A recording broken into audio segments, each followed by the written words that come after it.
Hello दोस्तों, नमस्कार। यहाँ पर आप लोग देख सकते हैं गुरु मिट स्टडी पॉइंट, जिस पर आप लोग पढ़ रहे हैं बाई प्रकाश सर। आज हम लोग क्लास कराएंगे क्लास 10th का, और यहाँ पर साइंस से हम लोग मस्ट इंपॉर्टेंट क्वेश्चन लेकर आए हुए हैं। अब डेली क्लास चलेगा, आप सभी विद्यार्थी तैयार रहिएगा, और जब भी हम वीडियो डालते हैं तो आप लोग इसको जरूर देखिएगा, क्योंकि बहुत ही अच्छे तरीके से। और जो भी विद्यार्थी को टॉपर बनना है, यानी जिसको 450 नंबर 2024 में लेकर आना है, तो उन सभी विद्यार्थी के लिए जो बैच है काफ़ी ज़्यादा स्पेशल होने वाला है आप सभी के लिए।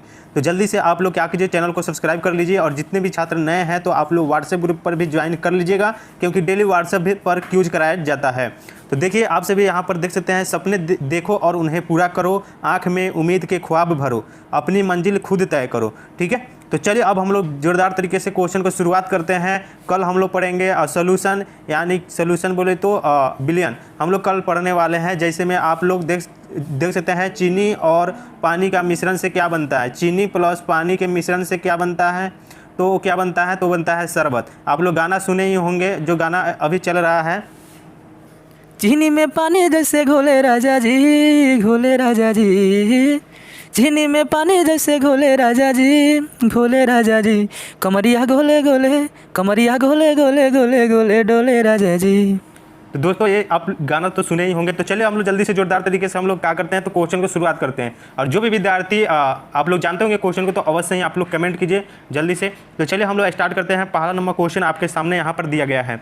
दिया गया क्वेश्चन की प्रकाश के किरण गमन करती है। ये क्वेश्चन जो है कल क्यूज भी कराया गया था, ठीक है, व्हाट्सएप पे।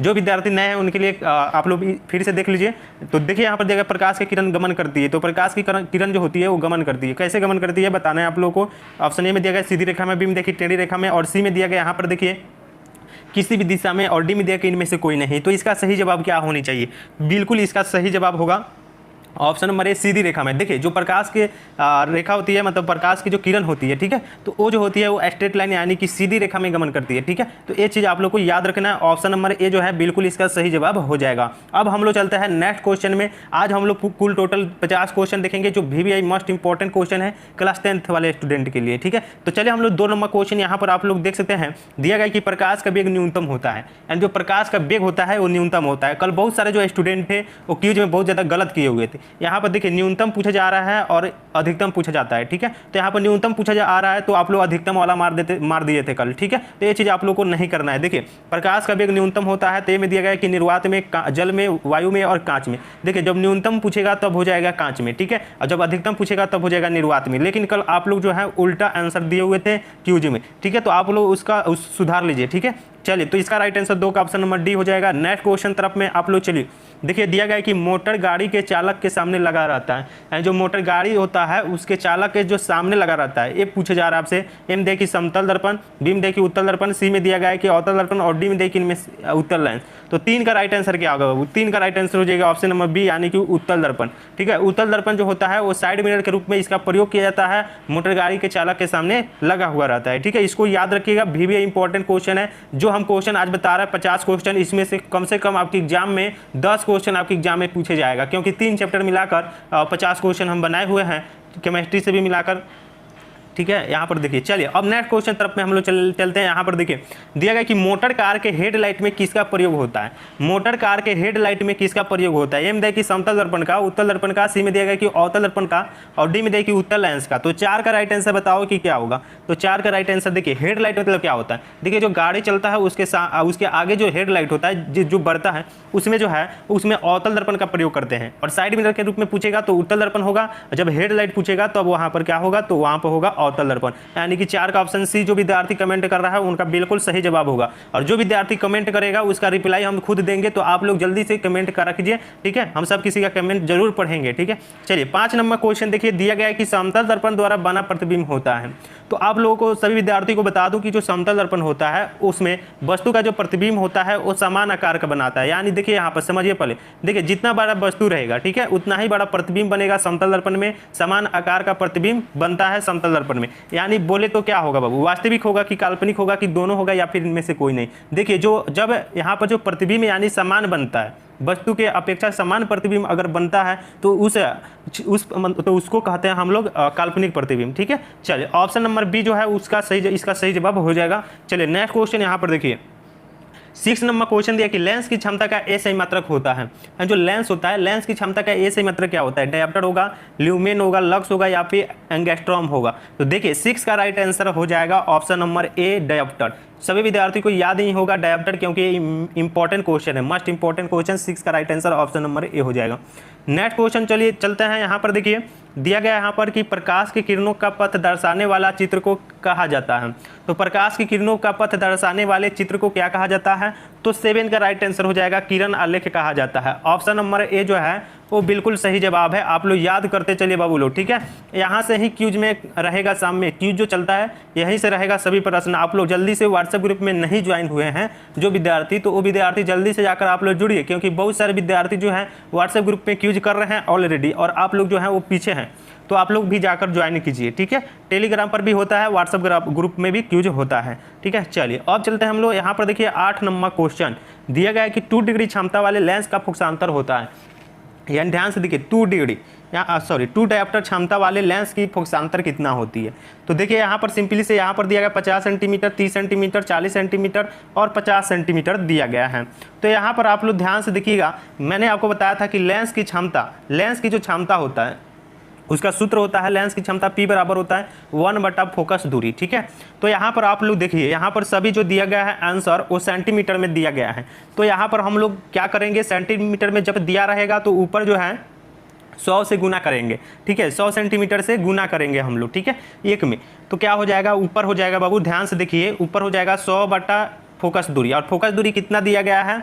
तो फोकस दूरी यहाँ पर देखिए ध्यान से, फोकस दूरी जो दिया गया है यहाँ पर वो दिया गया है 2 डायोप्टर, ठीक है। लेंस की क्षमता या कितना दिया गया बाबू? तो लेंस की क्षमता दिया गया है 2। तो यहाँ पर जब कटाइएगा तो कितना आएगा बाबू? 50 सेंटीमीटर आएगा। इसका आंसर ऑप्शन नंबर जो डी है उसका सही जवाब हो जाएगा, ठीक है। चलिए यहाँ पर मतलब ध्यान से समझिए, एक बार और समझा देते हैं आप सभी विद्यार्थी को। लेंस की क्षमता P बराबर होता है 1 फोकस दूरी, ठीक है। जब फोकस दूरी पूछ रहा है यहाँ पर तो F बराबर हो जाएगा 1 P, यानी कि P कितना दिया गया है? तो 2 दिया गया है। यानी देखिए 1 यानी ऊपर 100 से गुना करेंगे, हम सेंटीमीटर में चेंज करेंगे, ठीक है। P कितना दिया गया है? तो 2 दिया गया है, तो 2 हम नीचे लिख देंगे और कटा देंगे तो 50 सेंटीमीटर आंसर हो जाएगा, ठीक है। चलिए इसका ऑप्शन नंबर 8 का डी हो जाएगा। चलिए वेरी गुड। नेक्स्ट क्वेश्चन यहाँ पर देखिएगा, दिया गया है कि किसी उत्तल लेंस का फोकसांतर अगर 50 सेंटीमीटर हो तो उसकी क्षमता क्या होगी।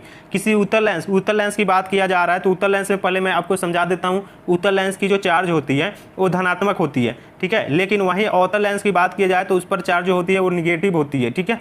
तो चलिए आप सभी बताओ कि क्या होगा। लेंस की क्षमता अभी बताए थे कि P बराबर होता है 1/F होता है, फोकस दूरी होता है, ठीक है। तो ऑलरेडी यहाँ पर फोकस दिया गया है, तो क्या हो जाएगा यहाँ पर ध्यान से देखिएगा, तो हो जाएगा यहाँ पर 1/50 हो जाएगा, ठीक है।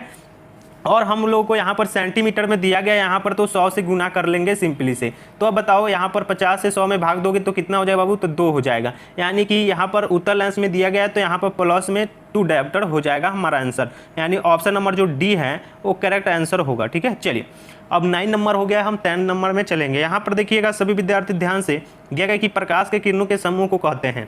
मतलब जब प्रकाश के किरण समूह जब रहेगा, ठीक है, तो उसको हम लोग क्या कहेंगे? ध्यान से सुनिएगा, इसका आंसर क्या होगा। तो 10 का राइट आंसर हो जाएगा बाबू किरण पुंज। या जो भी विद्यार्थी ऑप्शन नंबर बी बता रहे होंगे उनका करेक्ट जवाब हो जाएगा, अन्यथा गलत हो जाएगा, ठीक है। चलिए नेक्स्ट क्वेश्चन यहाँ पर 11 नंबर प्रश्न, ध्यान से सुनिएगा। उत्तल लेंस की क्षमता होती है, तो उत्तल लेंस की क्षमता क्या होती है, इसका आंसर बताओगे। ये दिया गया, अभी मैंने बताया था कि उत्तल लेंस की क्षमता क्या होती है और अवतल लेंस की क्षमता क्या होती है। तो इसका आंसर आप लोग को कमेंट करके जवाब देना है। हम सभी विद्यार्थी के 11 नंबर का आंसर जरूर देखेंगे। दिया गया कि उत्तल लेंस की क्षमता ए में देखिए ऋणात्मक धनात्मक ए और बी दोनों, और डी में दिया गया इसमें से कोई नहीं। तो 11 का सब किसी का कमेंट में आंसर आना चाहिए, हम जरूर देखेंगे आप सभी का आंसर, ठीक है। चलिए इसको हम नहीं बताएंगे। 12 नंबर का भी आप लोग को आंसर देना है। 11 और 12 दोनों का कमेंट हम चेक करेंगे आप सभी विद्यार्थी का।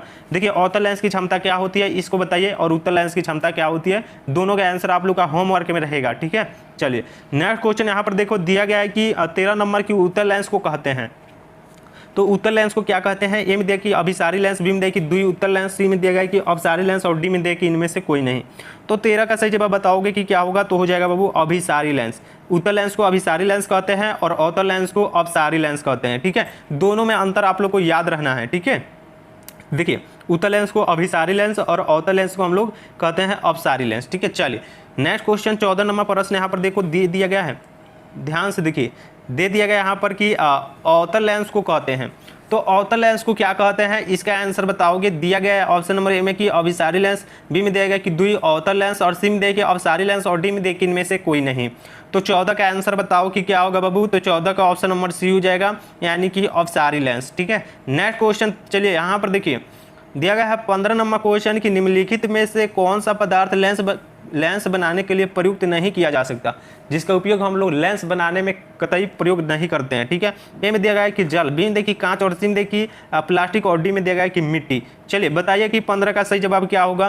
तो देखिए यहाँ पर देखिए जल का प्रयोग कर सकते हैं लेंस बनाने में, क्योंकि जल जो होता है वो आर पार दिख सकता है, दिख जाता है, तो वो मानो कि उसमें बन जाएगा। ठीक है, कांच जो है वो ऑलरेडी बनता है, लेंस प्लास्टिक से भी बन जाता है, क्योंकि प्लास्टिक का भी लेंस होता है, कांच का भी लेंस होता है, जल से बन सकता है, ये बात नहीं है कि नहीं बनेगा, बन सकता है। लेकिन देखिए ऑप्शन डी में जो दिया गया मिट्टी, मिट्टी से कतई नहीं बनता है बाबू। ठीक है ना, इसको याद रखिएगा, ऑप्शन नंबर जो डी है वो बिल्कुल सही जवाब होगा। चलिए 15 नंबर क्वेश्चन दिया गया यहाँ पर देखिए, दिया गया कि किस दर्पण से हमेशा वस्तु से छोटी प्रतिबिंब प्राप्त होता है, किस दर्पण से हमेशा वस्तु से छोटा प्रतिबिंब प्राप्त होता है।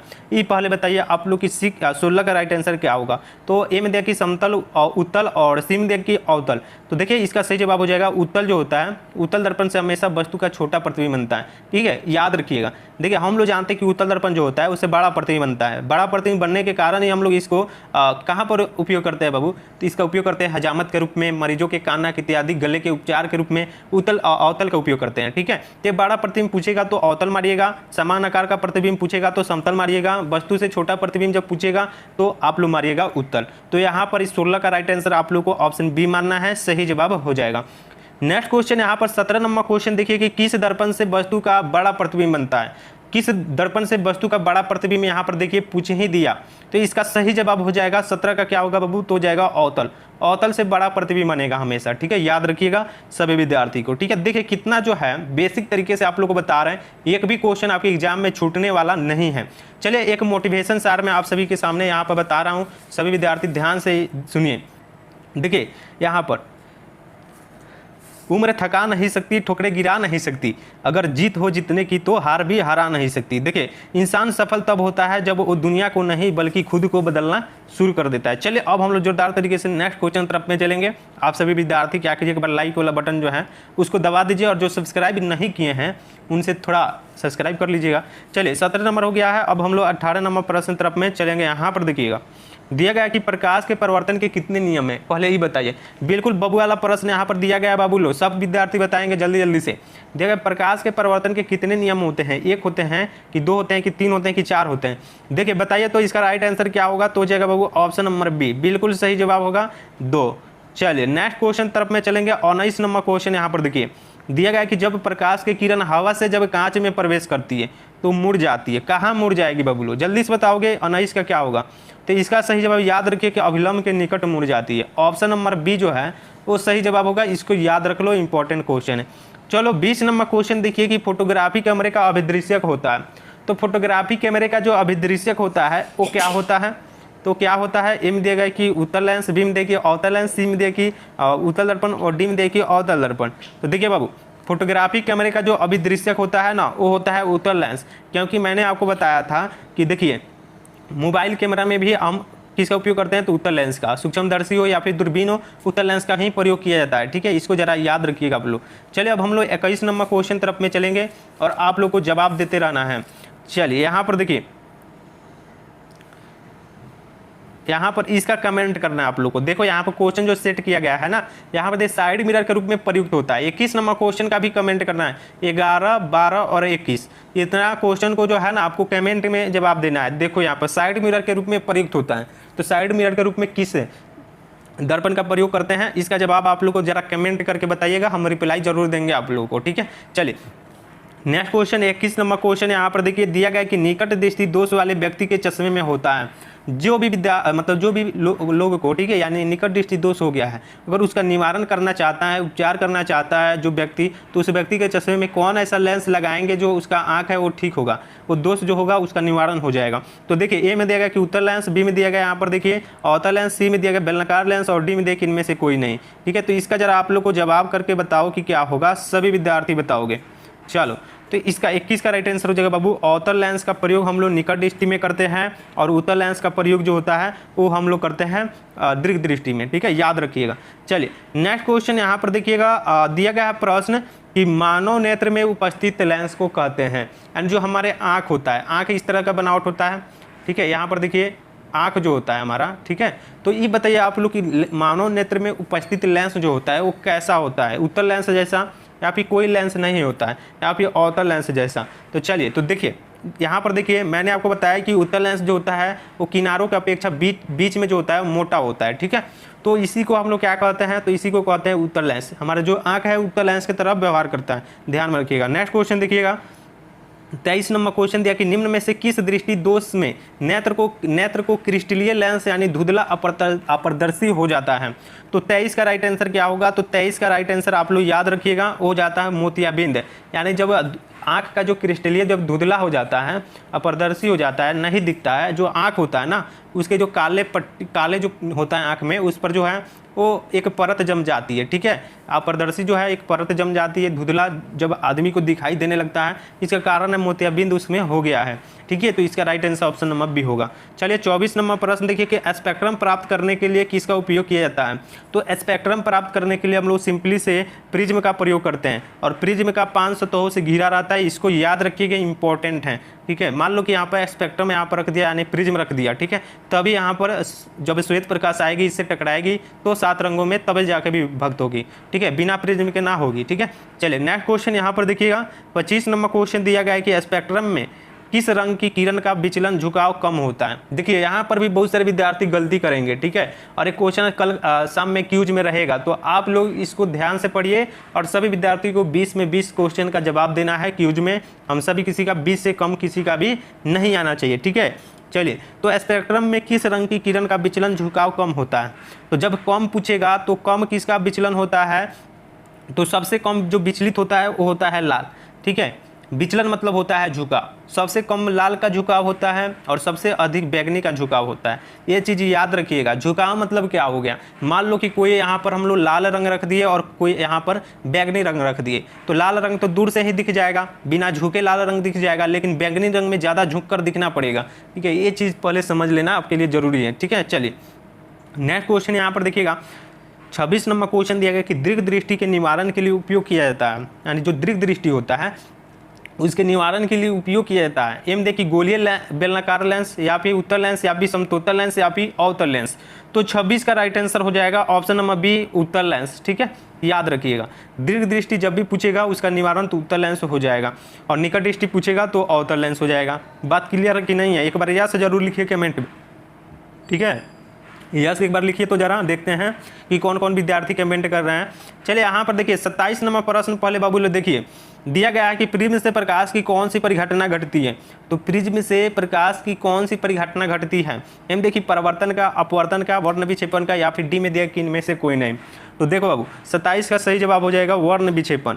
प्रिज्म से जो घटना घटती है स्पेक्ट्रम एक पर्दे पर प्राप्त होती है ना, वो उसको कहते हैं बाबू वर्ण विक्षेपण, ठीक है, पहले आप लोग इसको समझ लो, ठीक है। चलिए 28 नंबर प्रश्न देखो कि प्रकाश के किस रंग का तरंगदैर्घ्य सबसे कम होता है। तरंग दैर्घ्य अब पूछेगा, तरंग दैर्घ्य मतलब क्या होता है बाबू, तो तरंग दैर्घ्य मतलब हो गया यहाँ पर देखिए, जैसे मैंने यहाँ पर रख दिया हमने लाल रंग और यहाँ पर रख दिया बैगनी रंग, ठीक है, तो सबसे अधिक जिसका जो तरंग दैर्घ्य है मतलब दूर से आपको कौन दिखेगा बाबू, तो दूर से आपको दिख जाएगा यहाँ पर लाल रंग, लाल रंग यानी इसका तरंग दैर्घ्य सबसे अधिक हो गया, ठीक है, इसका तरंग दैर्घ्य बहुत दूर तक जाता है, ठीक है। यानी मान लो देखो आप लोग को याद होना चाहिए कि ट्रेन स्टेशन पर जब आप लोग जाते हैं तो वहाँ पर जो खतरा का निशानी लाल रंग का ही उपयोग क्यों करते हैं, क्योंकि इसका तरंग दैर्घ्य जो लाल का होता है ना वो सबसे अधिक होता है, ठीक है, इसीलिए, और बैगनी का सबसे कम होता है, इसीलिए इसका उपयोग नहीं करते हैं और लाल रंग का उपयोग करते हैं ताकि दूर से ही यात्री को दिख जाएगा कि सिग्नल पर खतरा है, ठीक है ना, इसीलिए। चलिए बाबू तो 28 का क्या है, तो 28 का ऑप्शन नंबर ये हो जाएगा बैगनी। तरंग दैर्घ्य सबसे कम होता है बैगनी का और सबसे अधिक होता है लाल का। चलिए नेक्स्ट क्वेश्चन यहाँ पर देखिए 29 नंबर क्वेश्चन दिया गया है कि आकाश का रंग नीला क्यों प्रतीत होता है। तो सभी लोग जानते हैं कि आकाश का जो नीला रंग होता है, ठीक है, आकाश का जो नीला रंग होता है वो क्यों प्रतीत होता है, क्योंकि देखिए वायुमंडल में जब छोटे छोटे कण होते हैं, ठीक है। देखिए सूर्य से तो 7 रंग मिश्रण निकलता है, 7 रंग निकलता है, लेकिन आकाश का रंग नीला ही क्यों प्रतीत होता है, ये क्वेश्चन आपकी एग्जाम में पूछ सकता है। ठीक है, तो देखिए देखिए जो नीला रंग होता है ना, इसका जो प्रकीर्णन की जो क्षमता है, फैलने की जो क्षमता है, ठीक है, फैलने की जो क्षमता है वो सबसे अधिक जब पूछेगा तो किसका मारिएगा आप लोग, तो नीला रंग की फैलने की क्षमता अधिक होता है। क्योंकि देखिए वायुमंडल में जब छोटे छोटे कण होते हैं तो उसे सभी रंग टकराते हैं, लेकिन सबसे अधिक जो है वो नीला रंग जो होता है प्रकीर्णित हो जाता है, फैल जाता है, जिसके कारण हमारा आकाश का जो रंग होता है वो नीला दिखाई पड़ता है। ठीक है, तो समझ गए होंगे आप सभी। तो आकाश का रंग नीला क्यों प्रतीत होता है, तो प्रकाश के प्रकीर्णन के कारण। तो यानी ऑप्शन नंबर हमारा बी इसका करेक्ट जवाब होगा। तो आप सभी 29 का याद रखिएगा, ऑप्शन नंबर बी होगा। चलिए नेक्स्ट क्वेश्चन यहाँ पर देखिए कि आंख व्यवहार होता है, यानी मतलब जो आंख होता है वो किस तरह व्यवहार करता है, दर्पण की भांति या फिर लेंस की भांति, उत्तल लेंस की भांति, या फिर क्या चीज़ की भांति करता है बाबू, जल्दी से बताओगे। एम देखिए अवतल दर्पण की तरह, बीम देखिए उत्तल लेंस की तरह, या फिर अवतल दर्पण की समतल दर्पण की तरह, या फिर इनमें से कोई नहीं। अभी ना आपको बताए हैं कि हमारा जो आंख होता है ना वो एक लेंस की भांति व्यवहार करता है। कौन सा लेंस की भांति व्यवहार करता है, तो करता है उत्तल लेंस की भांति। याद रखिएगा बाबू लोग, ये क्वेश्चन इंपॉर्टेंट आपके एग्जाम में पूछेगा, तो वहाँ पर मुँह बात दीजिएगा। ठीक है, यहाँ पर देखिए 31 नंबर क्वेश्चन, इसको आपको कमेंट करना है। एक साधारण प्रिज्म कितने सतहों से घिरा रहता है, तो अभी ना बताए थे आप लोगों को, जो एक प्रिज्म होता है, ठीक है, तो एक जो प्रिज्म होता है वो कितने सतहों से घिरा रहता है, जल्दी से बताओगे, सभी विद्यार्थी को जवाब देना है। एक प्रिज्म कितने सतहों से घिरा रहता है, कमेंट करो जल्दी से। ठीक है, कितना सतहों से घिरा रहता है, तो एक प्रिज्म इसका 3D एनिमेशन किया जाए तो 5 सतहों से घिरा रहता है। ठीक है, तो याद रखिएगा बाबू लोग। ठीक है, चलिए इसको कमेंट कर देना 31 का। चलिए यहाँ पर फिर से 31 नंबर क्वेश्चन यहाँ पर देखिए, 1 HP यानी कि अश्व शक्ति बराबर होता है, यानी कि 1 HP अश्व शक्ति बराबर होता है, कितने का बराबर होता है, इसका भी जवाब दीजिए कमेंट में। ए में देखिए 746 वाट, बी में दिया कि 736 वाट, सी में दिया गया कि 767 वाट, और डी में दिया गया कि 756 वाट। ठीक है, तो देखिए 31 का सही जवाब हो जाएगा ऑप्शन नंबर ए 746 वाट। इसको याद रखिएगा, ठीक है ना पटना। चलिए यहाँ पर देखिए 32 नंबर क्वेश्चन दिया गया है कि निम्न में से कौन सा संबंध जो है वो सत्य है, संबंध बताना है कि कौन सा सत्य है। तो आप लोग को सत्यापन करे होंगे ओम के नियम में। ओम के नियम में क्या चीज़ सत्यापन करना था, जल्दी बताओगे थोड़ा। तो ओम के नियम में सत्यापन करना था V = IR, यही ना सत्यापन करना था आप लोगों को। तो याद रखिएगा ऑप्शन नंबर सी में दिया गया है सही जवाब। ठीक है, चलिए सी सही जवाब होगा। नेक्स्ट क्वेश्चन दिया गया यहाँ पर देखिए, दिया गया कि निम्न में से कौन सा पद विद्युत परिपथ में विद्युत शक्ति को निरूपित करता है। तो कौन ऐसा जो पथ है वो विद्युत शक्ति को विद्युत परिपथ में निरूपित करता है। चलिए तो 33 का सही जवाब याद रखना है, वो क्या होगा बाबू पटना, जल्दी से बताओगे। चलिए I² आप लोग पढ़े होंगे, इसका सही जवाब ऑप्शन नंबर ए हो जाएगा। ठीक है, चलिए नेक्स्ट क्वेश्चन 34 नंबर देखिए, दिया गया है कि स्थिर विद्युत में आवेश, स्थिर विद्युत जो होता है उसमें आवेश होता है, विराम अवस्था में, गति की अवस्था में रहता है, या फिर दोनों अवस्था में रहता है, या फिर इनमें से कोई नहीं रहता है। ठीक है, तो चलिए इसका सही जवाब बताओगे कि क्या होगा। तो 34 का राइट आंसर क्या होगा, तो 34 का ऑप्शन जो राइट आंसर क्या होगा बाबू, तो देखिए स्थिर विद्युत में आवेश जो होता है ना वो विरामावस्था में। कैसे होता है, मान लो कि कोई जो धारा है, ठीक है ना, मान लो जो कोई धारा है, यहाँ पर देखिए धारा में अगर विद्युत आवेश नहीं चलेगा तो उस धारा में जो विद्युत रहेगा वो स्थिर आवेश रहेगा। ठीक है, तो इसका विरामावस्था में होगा। ठीक है, ऑप्शन नंबर ए। और जब गति की अवस्था में होगा तो गति की अवस्था में होगा। ठीक है ना, जब धारा में आवेश रहेगा तो गति की अवस्था में रहेगा। देखो यहाँ पर समझ में आ जाएगा। देखो यहाँ पर दिया गया धारा में जब आवेश रहेगा तो कैसा होगा, तो जब धारा में आवेश रहेगा तो वो हो जाएगा बाबू, कैसे होगा, तो गति अवस्था में होगा ना, ऑप्शन नंबर बी। तो चलो आज हम लोग 35 क्वेश्चन रखने देते हैं क्योंकि टाइम बहुत लग रहा है। ठीक है, तो आप सभी विद्यार्थी, ठीक है ना, क्या कीजिएगा तो व्हाट्सएप ग्रुप में जल्दी से ज्वाइन कर लीजिएगा। मेरा व्हाट्सएप नंबर यहाँ पर लिख लीजिए 6207 32 मेरा व्हाट्सएप नंबर है। ठीक है, इसको आप लोग को सेव कर लेना है, व्हाट्सएप पर मैसेज करना है कि सर व्हाट्सएप ग्रुप में जुड़िए, तो हम आपको जोड़ देंगे। क्योंकि क्यूज हो रहा है वहाँ पर, जो भी विद्यार्थी को टारगेट है 450 नंबर लाना है 2024 में, तो उन सभी विद्यार्थी को यहाँ पर बहुत अच्छे से आपको पढ़ाया जाएगा। ठीक है, व्हाट्सएप ग्रुप में क्यूज कराया जा रहा है, टेलीग्राम पर क्यूज कराया जा रहा है, और यूट्यूब चैनल पर आपको यहाँ पर रिवाइज करा रहा है। ठीक है, तो चलिए आज के लिए इतना ही रहने देते हैं, मिलता है नेक्स्ट वीडियो में। तब तक के लिए जय हिंद दोस्तों, टेक केयर, अपना ख्याल रखिएगा। चलिए जय हिंद।